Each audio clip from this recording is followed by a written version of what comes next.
I'm pleased to welcome Dr. Rabbi Oren Steinitz to be our initial speaker of the afternoon. Rabbi Steinitz is an ordained rabbi and member of the Association of Rabbis for Jewish Renewal. He recently completed his doctorate at the U of C's interdisciplinary graduate program in religious studies, communications, and Israel studies. And he was researching the attitude towards the other in Jewish and Islamic legal websites. Oren holds BA and MA degrees from Ben Gurion University in the Negev, and he's currently teaching at Mount Royal University in Calgary.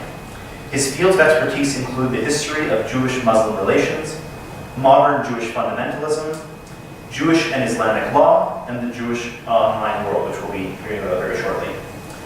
Before becoming an ordained rabbi, Oren served for 5 years as the U of C's Jewish chaplain, and that's actually where I had the pleasure to meet Rabbi Steinitz. He's often involved in pluralistic Jewish education initiatives, as well as interfaith work and dialogue.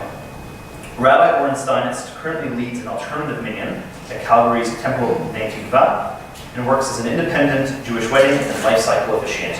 And so, without further ado, Rabbi Oren Steinitz. Thank you. Thanks, Daniel. Daniel said, in these kinds of events, I'm not really sure by what capacity I'm actually invited. Is it Dr. Steinitz or Rabbi Oren? Am I expected to give an academic lecture or a text study session? So it's going to be a little bit of both. So as Daniel said, I spent the last, way too many years, researching the Jewish online world, specifically how halakha is being portrayed in online discussions. What I was mainly concerned with is websites called ask-the-Rabbi. Many of you probably seen askmoses.com and all and such other websites. These are basically websites where people address rabbis, usually pretty well-known. I was mainly concerned with the Israeli Orthodox rabbis. And questions relating to halakha, to religious law. And these could be things like, I missed mincha today, am I allowed to complete it later this afternoon? Or should I daven another service tomorrow? Things like related to ritual law, tons of stuff about kashrut, about I accidentally dropped a meatball into my dishes, things of that sort. But what I was particularly concerned with is questions and answers regarding all sorts of others. So who might be an other?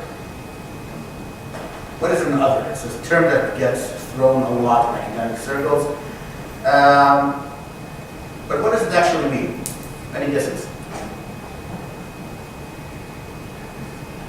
It's not as straightforward, not a yes or no. Not a yes or no, not straightforward. Can you give me an example? Messianic Jews, that's certainly an other. Because this is a group that claims to be Jewish and yet not recognized as Jewish by, well, anybody, other than themselves. It's also not recognized as Christian by Christians. So they're basically the ultimate other. What other types of others can we find? People who've converted by different standards.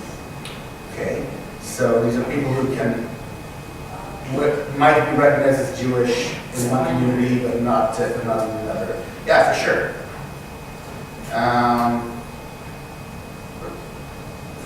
I wasn't actually concerned specifically with people with, let's call it, questionable Jewish status, although this is a fascinating topic that I actually tried to get into, and Steve just got out of my ear so much that I let people go. Basically, this is how I got into these websites to begin with. I accidentally stumbled across one of these websites, and my wife kept asking me, why are you looking at these things that make you so angry? And said, well, I might as well get a paper out of it. And that paper grew into a master's thesis, and then it grew into a dissertation over the course of, but I'm not even going to tell you how many years. But when I was doing research towards my master's, I looked specifically at how non-Jews are treated in non-Jewish ask-the-Rabbi websites. Christians and particularly Muslims. But as the research grew and took on a life of its own, I started looking at others from within. Right? By the way, can everybody hear me? Is it? It's on. It's on. It's there. Okay. Better? Okay. So as the research grew and became more elaborate, I started looking at others from within, meaning others within the Jewish community. Like I said, I was particularly concerned with Israeli Orthodox rabbis, what's called the Datim Lumim, or national religious. It's often translated as modern Orthodox here, although it's not an accurate translation, I think. But people who, on one hand, live within the general society, and on one hand, are very committed to the idea of Torah and mitzvot, or connected, very committed to the idea of Jewish exclusiveness. So this is what I focused my PhD on. There were many issues concerning women's participation in rituals, for instance, whether or not how women who want to take a more active role in the service should be treated, modern Orthodox congregations that allow women to participate in some parts of the synagogue. We'll talk about that in a bit. But something that really jumped very early in the research was the fact that, unlike what I assumed at first, the people who are keeping the boundaries of the Orthodox community are not necessarily the rabbis, but the people who are asking the questions themselves. So what do I mean by that? I'll show you in a minute. So start with asking several questions. So the first is, what makes web-based rabbinic questions and answers different than the traditional type? I mean, rabbinic questions and answers have been around ever since we had rabbis. People ask rabbis all sorts of questions, and all sorts of ungodly hours of money. So what would be different about asking a rabbi a question online than asking a rabbi in a form of a letter, or in the corridors of the synagogue, or in a face-to-face conversation? What is different about the online world? Anonymous. And therefore? It's easier to be open and honest. So you can submit your questions anonymously, and that leads to all sorts of stuff. It's also easier to be unopen and dishonest. Exactly. One issue with that is that you can actually send your question to 5, 6, 7 different rabbis, and you get 5 or 6 or 7 different answers. And the old jokes about 10 Jews, 11 views. This is really, really apparent in the online world, where you can actually compare and rabbi shop for the answer that you were looking for.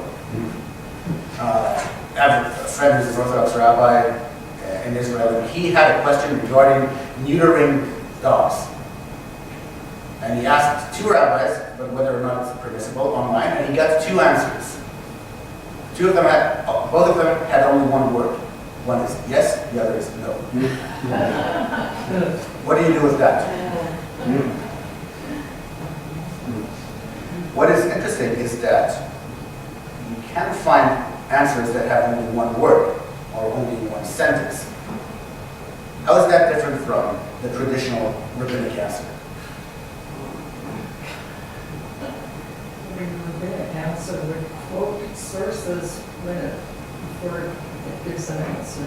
Absolutely. If you're saying yes or if you're saying no, you have to explain why.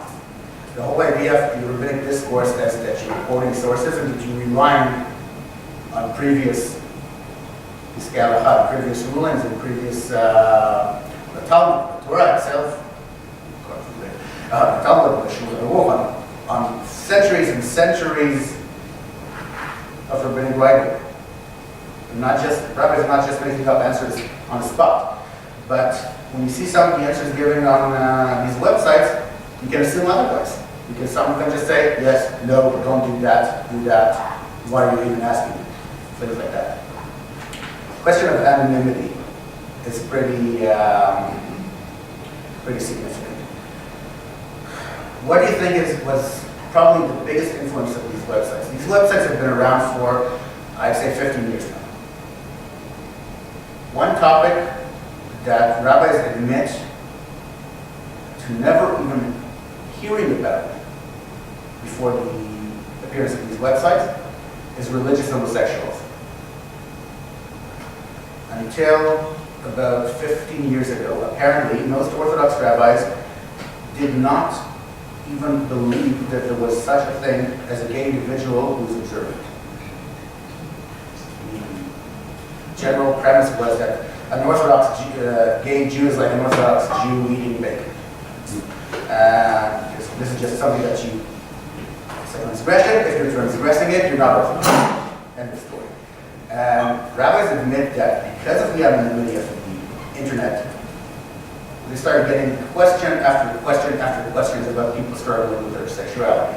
And this is probably, I think, the biggest influence of this medium. That it brought to the attention of the rabbinic world the fact that there are people who are trying to live an Orthodox life and are struggling with these kinds of issues. And if this is the only contribution that Q&A websites had, they ain't. But that anonymity is a double-edged sword, right? What can it also lead to?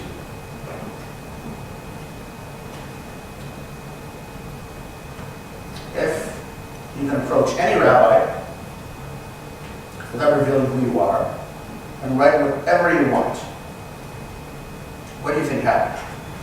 How do you know that the rabbi who's answering the question is actually like, Is a real rabbi?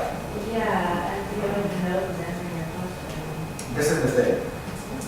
Obviously, there are tons of frauds out there, right? That's part of the way the internet works. But there are the websites that I was dealing with are, we know their source, we know who's behind them, and we know the actual rabbi's answering. We know who they are, and sometimes they employ some of their students to answer the questions that they don't really have the time or energy to answer themselves. But generally, they sign it with their names, and they stand behind these answers. So even if they didn't write the answers for themselves, or they let a student do it, they're still standing behind whatever is written there. Otherwise, they would have revoked it, at least when challenged. And there were many instances that, let's say, controversial rabbinic answers got to the Israeli media, especially in topics relating to the Israeli-Palestinian conflict, and rabbis had to either apologize or take them back or revoke the answer altogether. So they are held accountable to what's presented in these websites. So it's not like someone just started a website, called himself a rabbi, and start giving answers. These websites exist. Don't get me wrong, but I was not concerned with them. So, to show one example. This in Hebrew and translation will follow. This question is titled, actually, if you can read Hebrew, it will be funnier, but She'elah Hatzufa מאוד. A very rude question. This was the title of the question itself. How come the rabbi doesn't have a beard? So on one hand, this inquirer, whoever that is, probably a teenager by the, let's call it the style, linguistic style. I mean, according to the LOLs and smiley faces. On one hand, starts the question very traditionally, very respectfully, according to the Orthodox rule of not approaching a rabbi by their name, but doing it in third person. So, sorry, Rabbi, for this very, very rude question, but I'm very, very bothered by this. How come there are rabbis that shave? Should a rabbi have a rabbinic appearance looking different than other people? I've seen quite a few rabbis on this website that don't even have a 5 o'clock shadow. And I asked, and here does the rabbi even eat Gentiles' milk powder? Does the rabbi wear tefillin of any times? The second type of tefillin in certain Hasidic circles is worn after the regular tefillin. If you sometimes see them on the airplanes, you have actually 2 sets of tefillin at the same time. Does the rabbi follow a single hummah, single stringent opinion?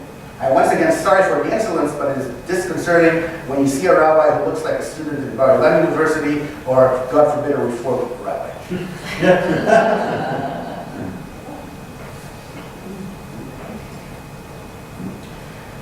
The rabbi answering is Chaim Yvon, considered a modern Orthodox rabbi on the traditional side, who is, of course, clean-shaven. And he starts by answering that this is actually it's not a simple question. There is no issue of halacha here, it's not an issue of Jewish law, but a matter of, like the inquirer said, rabbinic appearance. It's about how the rabbi perceives his status. Should the rabbi appear different to the community and seen as elevated, or should the rabbi look like his community and be approachable? And after addressing the topic from a legalistic or traditional point of view, the rabbi says, I can't help but scolding you a little bit. Just the fact that you said in advance that this is a rude question does not exempt you from norms of common courtesy. If you think that the difference between an Orthodox rabbi and a Reformed rabbi is the length of their beard, you have a lot to learn. He ends saying that Rabbi Soloveitchik, the prominent Orthodox rabbi in the 20th century in the USA, was proposed the position of Tel Aviv's chief rabbi in 1935, and he was eventually rejected because he did not have a beard at that time. And according to the urban legend, when Rabbi Soloveitchik was asked why he was not elected for a position, he said they were not looking for a rabbi, they were looking for a goat. Good. So this answer is really what my grandmother would call a limelight. But he showed it. But then something interesting happens. This website does not only allow you to send questions to rabbi, and they don't only allow rabbis to answer, but they allow something else. They allow users to comment on the rabbi's answer, kind of like comments in news websites. And anyone ever read those? What do you see there? Sorry? You're kind of radical and rude. Radical or rude? Extreme. Speed. It's a lot of espoused views you wouldn't hear in any other context. Exactly. For some reason, the moment someone decides to comment on a news article or whatever article on a website, the worst of humanity comes out. And you know what, when I started this research, I thought, I'm dealing with religion and politics and the Israeli-Palestinian conflict. Of course, this will bring out very emotional views. But then I started noticing that it's not limited to these topics. I started looking at comments to recipes. Especially ethnic stuff. Really? You call this Bulgarian food? My grandmother was Bulgarian, she would never cook that kind of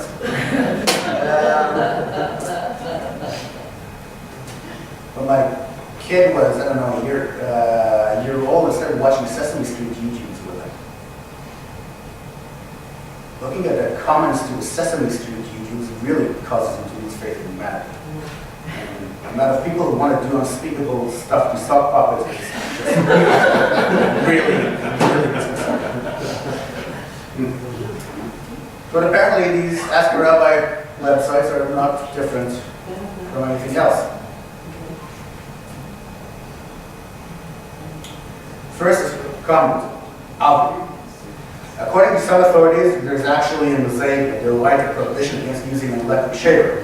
And I don't even mention opinions according to the Kabbalist perception or the explicit Gemara stating that the beard is the face of splendor. Please be accurate, Honorable Rabbi.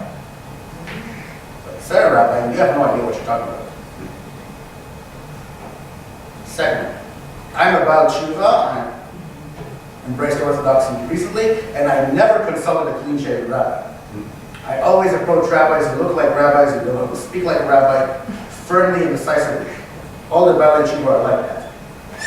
After all, the Reformed, the Conservative, and the knitted meaning those were knitted kibbutz. Presumably modern Orthodox, never attracted the secular. If someone wants to become observant, they want the real thing and not someone lukewarm. I consider a clean-shaven rabbi who seeks to come closer to others instead of bringing others closer to him to be a fraud who's not worthy of approaching. Last one by Moab, name for girl. There's also a Kabbalistic thing about it. No, obviously if I know that, even the simplest rabbi should know that. I'd be happy with the reply.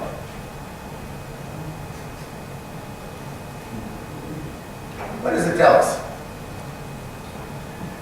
They're more willing to fight that. They're willing to fight back. Yeah, absolutely.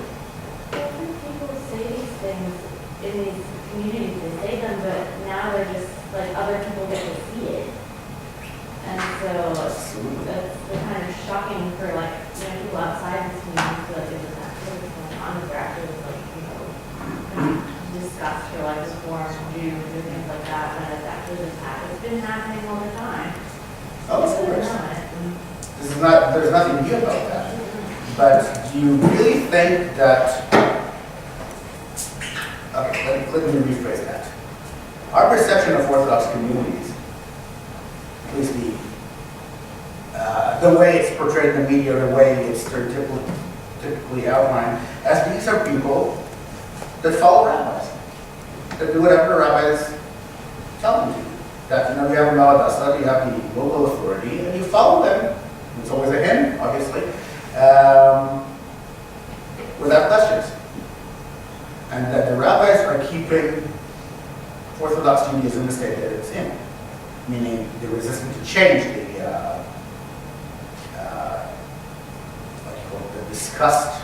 discussing non-Orthodox Judaism. This is coming from the top down.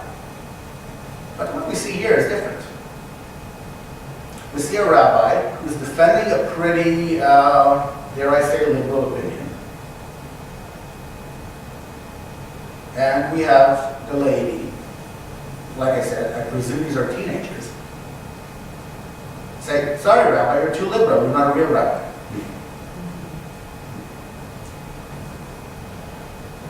Tells us something about the nature of these communities. Well, it's also the different sects of the community and the different sects of Orthodoxy.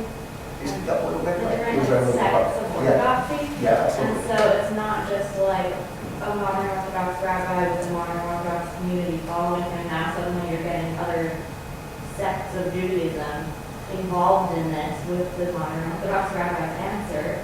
This is what I'm not sure about. I'll tell you why. In ultra-Orthodox circles, using the internet at all is basically drift. These kids are usually from the modern Orthodox community, but they usually have ultra-Orthodox teachers in their schools. So it kind of demonstrates the fact that there's sort of a blurring of the lines. Like, this is why I said that the religious Zionism is often treated as modern Orthodox here, but I don't think it's an accurate translation, because just the fact that someone is wearing a kippah of that kind does not necessarily make them more liberal than someone with black. This is what I'm kind of hinting. When these websites first came out, one of the rabbis who became actually very famous for his online answers, Rabbi Riback, he actually published several books that are compilations of his online answers. He said that he thinks that the internet has a fantastic potential in turning a rabbinic answer into an actual Beit Midrash, into a study session. Because people can respond to the answers, we can engage in an actual discussion. It's not just the rabbi telling you what to do. We can discuss the answer and strive for truth. This is what actually is happening? Not really. I've seen several examples where actually the comments were productive and respectful and led to an actual discussion, but there were few and far between. Yeah. The question I just wondering, you want to put out a little comment, and I imagine there were others, but were the others people that supported what I said, or is it that people that support aren't really at these websites anyway? Some were supportive, some were pretty appalled by the tone of the other comments. Because generally, I mean, it's not only common courtesy, it's actually a hot respect rabbi. Right? But what these people are essentially saying is that we're not going to respect him because he's not a real rabbi. It seems like you had mentioned this sort of two-edged sword where it is sort of creating a modern Beit Midrash, which, allowing the discourse and the discussion, but then it's sort of falling victim to many of the sort of fast food style of internet dialogue. And I'm sure it's happened to lots of us where, I send my wife a text meaning one thing, then I get a response saying, like, what are you talking about? I can't believe you just said that. And I was like, no, I wasn't. But it's sometimes in the brevity of the medium and the fast-paced responses that, maybe, like that last one, maybe they meant it differently, but because expediency and then just Absolutely. it's too easy almost. But it's important to have the discourse at the same time, which seems to be lacking in a lot of modern circles as well. This is one of the things that separates internet discourse from other types of discourse is the issue of language. And in communication studies, it's referred to as text talk, because it's not really text and it's not really talk. When you're having a face-to-face conversation, what do you have when you're there that you don't have when writing? Eye contact. Body language, tone of voice. Nuance. Nuances. And that can get completely lost in text, especially when it's so brief. And what do you have when you're writing a letter that you don't have in face-to-face conversation? More time to think before you say. Exactly. You have the time to think and reformulate your answer. And the internet is sort of an in-between. Because, yes, you have time to rethink your answers, and sometimes when you're chatting with someone, you see them typing, and then ready to go. Anyone experienced that? Some people really reformulate their answers, but on the other hand, there's some sort of a social convention that you answer very, very quickly, especially in text messages, but also in emails. Right? And some of these rabbis they say thousands of questions per day. Obviously, they cannot spend the required amount of time and energy to answer to each of them as if it was a face-to-face conversation. Like I said, yeah, there is a potential of becoming a Beit Midrash, but usually it's basically fast food Judaism. It's actually drive-through Judaism. There is actually something even more of a fast food type, what I guess is called text messaging response. There are a few rabbis in Israel, specifically Rabbi Shlomo Avinu, that answer questions by text messages. His most common answer that became a joke in certain circles is rubbish. And his answers usually do not include more than one word. Rubbish. But it can have the potential of becoming a Beit Midrash, but it also has the potential of making it completely shallow and completely simplistic. And I have an example here that is to do with the issue of women's participation in services that I mentioned before. The question is about Shira Chadasha. Anyone heard of Shira Chadasha? What that means? Shira Chadasha is a congregation in Jerusalem that started in 2003, and now 11 years later, it's actually a movement called partnership minyanes. Partnership minyanes are Orthodox synagogues or Orthodox communities, or at least self-described Orthodox communities, that have a low mechitza that's going in the middle of the room. Women are not upstairs, or they're not in a back row. It's kind of like what you have here if this cart was divided, right? Women on one side and the other side, but the bima is in the middle. And women can get certain aliyot and can lead certain parts of the service that do not require shliach tzibur. So they can lead Pesukei Zimra, like up to about on Shabbat morning, they can lead Kabbalat Shabbat, but they cannot lead Shacharit or Musaf or Maariv. And this, like I said, this is actually becoming quite common in modern Orthodox communities. I think worldwide now about 50 partnership minions. There's one in Ottawa, one in Toronto, one in Seattle. New York has several of them. Jerusalem has 3, I think. Several, I think there are 10 or 15 in Israel altogether. But this was, Shilach HaDasha was the first one. It was, like I said, it was started in 2003. And now it's grown significantly. So the question from 2007, so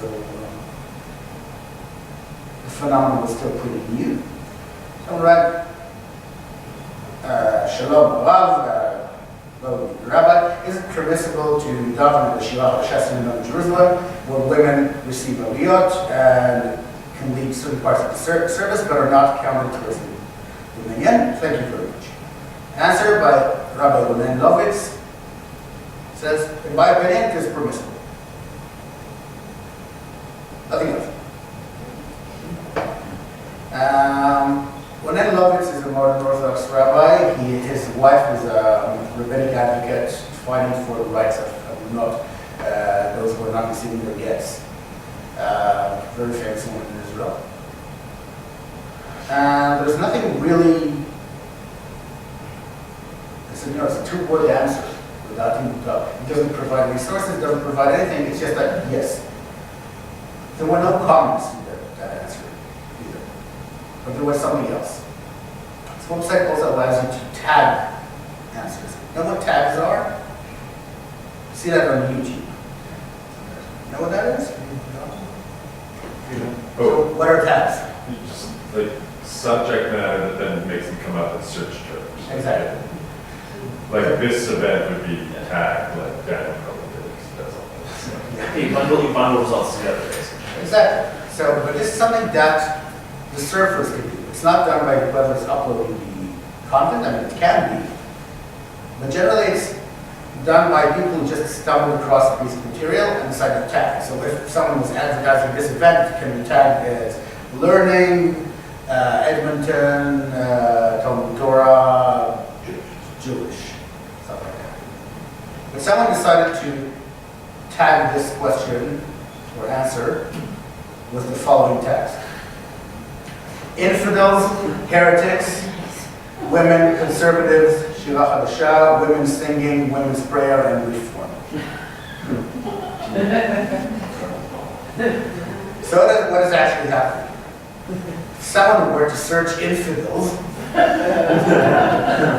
this is what will come up. This is a pretty common phenomenon on the internet called, I think it's called search engine kidnapping. And it's often used by organizations. The help to the NFL lot, not that I'm comparing, God forbid, but it's used by ISIS quite often. Very, very recently, it was during the Scottish referendum, ISIS decided to tag all of their posts of people all the beheading videos with the tag Scottish referendum. So anyone searching for the Scottish referendum found the beheading videos.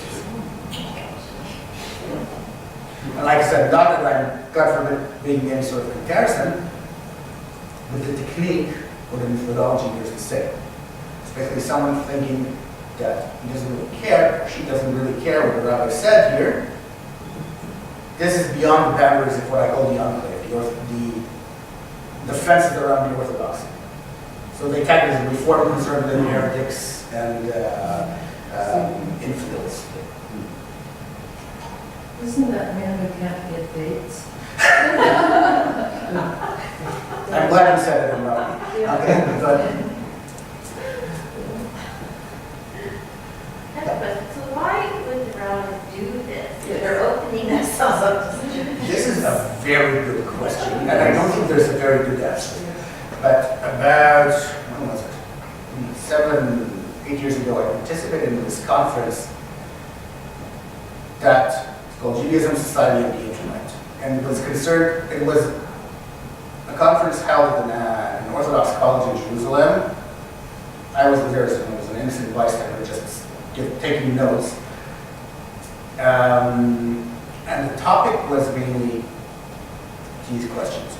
And many of the panels actually talked about the same question that you just posed.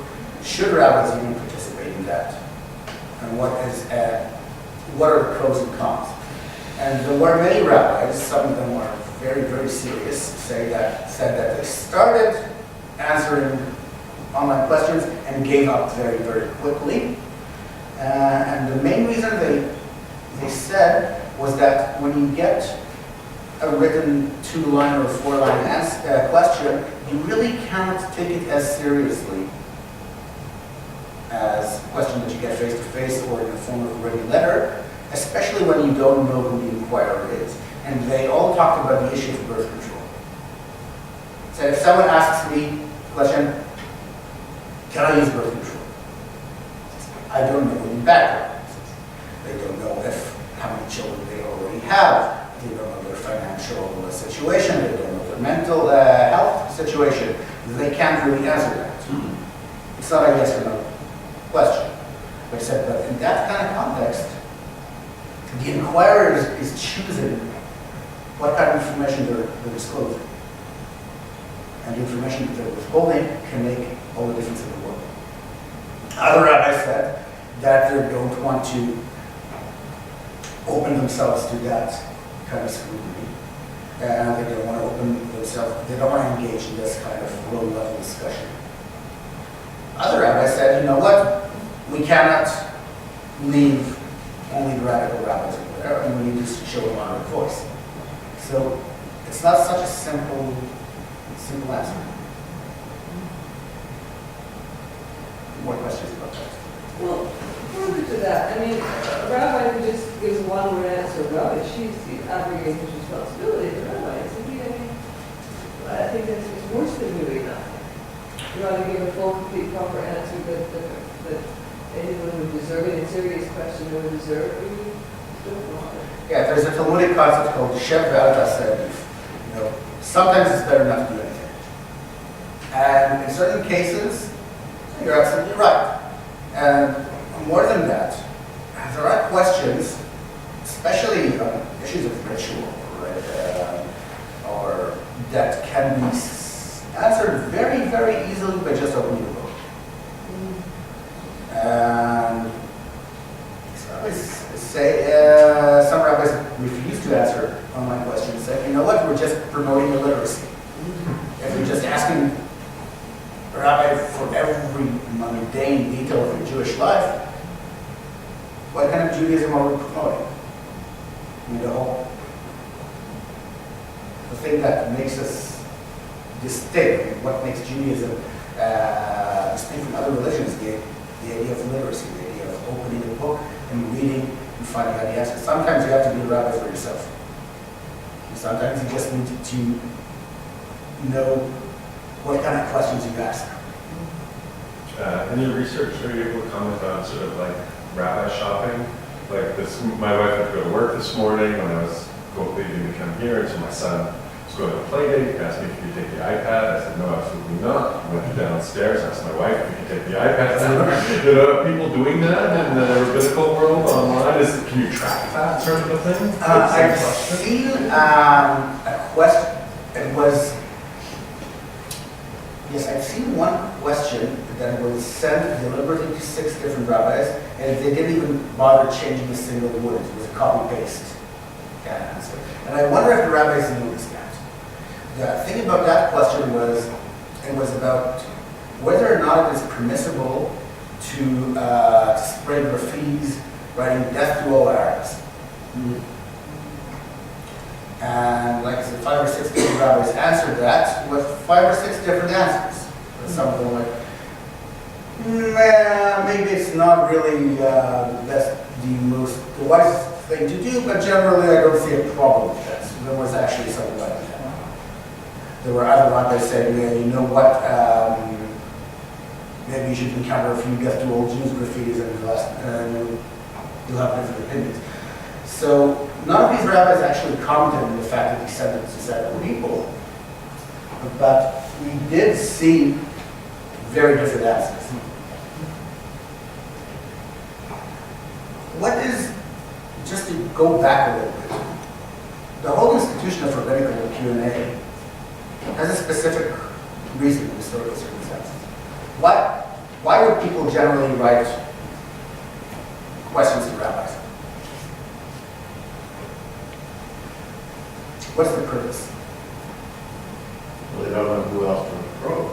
That's one scenario. That the rabbi seems like the most accessible person to address. Maybe to validate their own opinion. Often, and that you see very often in these websites. Questions that don't have a question mark in the end. Right? They're just writing their own opinion, expecting the rabbi to say, yes, you're right. Maybe they don't consider their own membership. Maybe they're just pretending and they don't even know how to find a rabbi if they need one. Could be.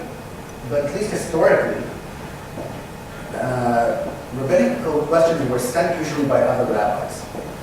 Rabbis who encountered situations that they did not know how to deal with, and that the traditional books did not provide an answer. Because halakha, Jewish law comes from the word halach, to walk, chazon, path. Halakha moves forward. Not the answer to everything is not found in the Torah or the Talmud or the Shulchan Aruch, because not everything that we have right now actually existed in these days. Right? The Talmud does not say anything about the internet. Right? So rabbis have to make some sort of a logical analogy or find things, evidence in the classical text in order to find out whether the internet is kosher. And there are different opinions about that. But so rabbinical answers or rabbinical questions were generally used to address completely new situations. And the example that I started with of religious homosexuals is apparently a new situation because none of the books ever dealt with that.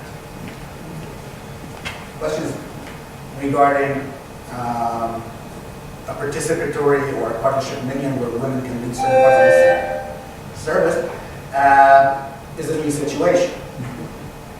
What to do when a meatball falls into a milk pot? That's not a new situation. I can assure you that you can find precedent for that pretty easily. So the reasons people are sending questions to rabbis online may be very, very different than the reasons people send questions to rabbis before the online world. It's just way too easy to ask a rabbi a question. But did these rabbis or did these websites get paid, like, to make money answering these questions? The websites make money from advertising. The rabbis do not get paid as far as I know. But I've got to find out. I'm guessing there's probably an element to, like, I know in the summer camp business, a lot of camps are now instituting, especially the larger ones, that sort of live chat feature onto their websites. And they're finding that they, it doesn't fit for this, but the conversions, right? Like from somebody visiting the website to if they pop up and say, hi, I noticed you're looking at the website and answering questions about camp for you, that they're actually getting more customers that way than they would have otherwise if they have to wait and call and things like that. So is there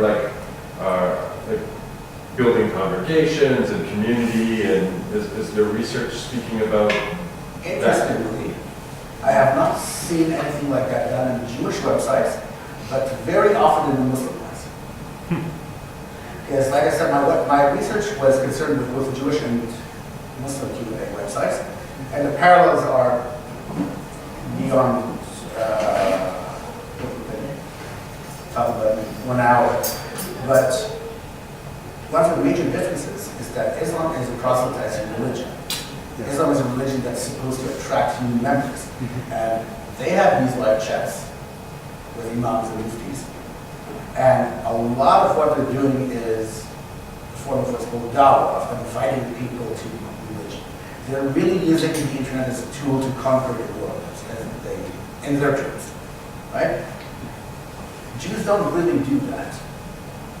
Especially in the websites that I was concerned with, because there are, Israeli Orthodoxy is kind of weird like that. That it's not really seeking to attract new members, even among the non-Orthodox. It's basically more like, it's a very close-knit club.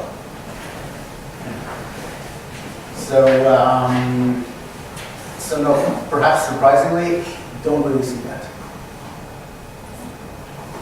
Other questions?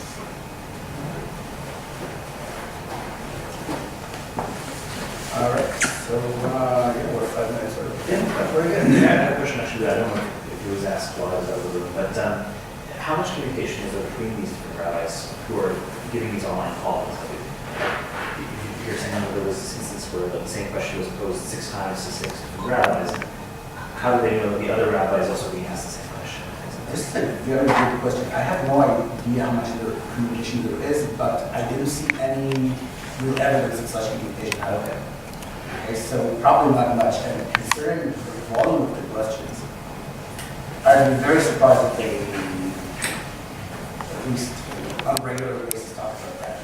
Because, like I said, some of these rabbis receive thousands of questions every day, Right. which is, it's a full-time job altogether, but they know to do that. So, do other stuff. Do you think that the internet can add more confusion rather than clarity? Absolutely. Especially when you're getting so many different answers from so the individual seeker will say, well, that's such and such and such, such and such and such. I'm still lost. This is, once again, a double-edged sword. You can call it clarity, or you can call it uniformity, right? Because at least the Orthodox community is often trying to convey the message that halakha is one, has an answer to everything, and that there's only one answer. And things have only been done that way, and this is the way we've always done it.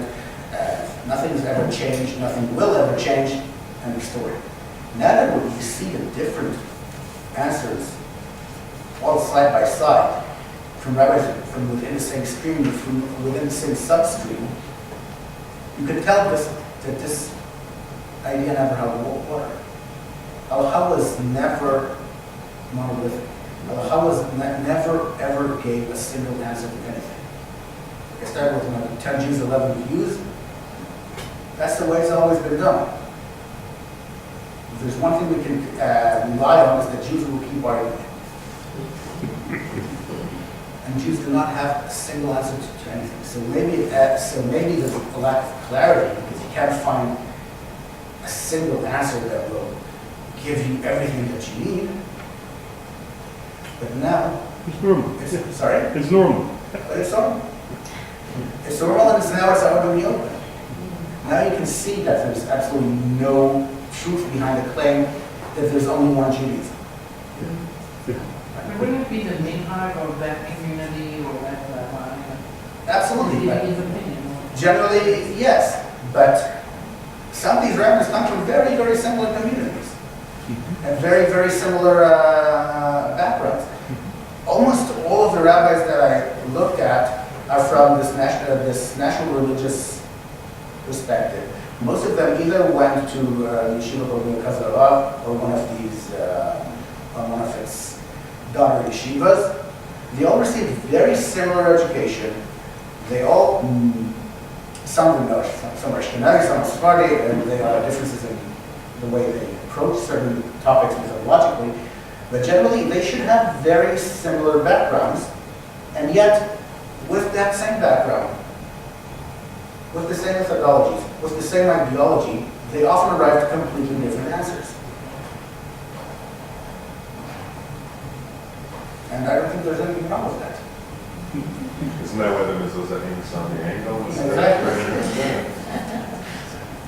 So I think it's probably a good place for us to finish the session. Well, thank you very much.